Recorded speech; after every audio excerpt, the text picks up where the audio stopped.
Did you know that Congress is considering seizing billions in Russian assets and giving it to Ukraine? Let's walk it back. Geek out with me.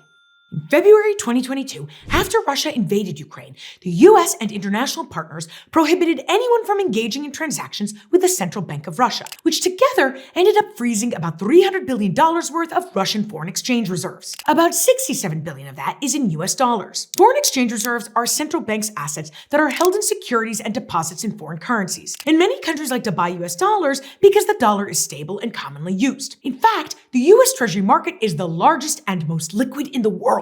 Having reserves in a stable currency like the US dollar allows a foreign country to use them in a crisis or to pay international bills or to back their own currency. And US markets benefit from foreign reserves because it's a constant supply of money into the treasury. It also means that everyone is willing to lend the US large amounts of money, which in turn contributes to the strength of our economy. Now to take you to Congress. As efforts to pass another Ukraine aid package become more difficult, the idea of seizing these Russian reserves to give to Ukraine for its reconstruction and even its defense has continued to grow. Those in favor say this move would skip the domestic politics and send a loud message to Putin, who could then regret having started this war. And Russia should have to pay reparations for its own aggression anyway, and given how large this amount of funds is, it could go a long way in Ukraine's reconstruction. Those against it say it could be illegal to seize those assets, that Russia could retaliate by seizing American and European assets there, and that it could disincentivize countries from keeping their reserves in the US dollar if they feel they're not protected. The Senate will be voting on a bill called the Rebuilding Economic Prosperity and Opportunity for Ukrainians Act, or REPO Act. Gotta love their acronyms. Which would give the government authority to seize Russian reserves and which President Biden said he'd support. Let me give you an example as to why this matters. If countries start putting their reserves in another currency, let's say the Chinese renminbi,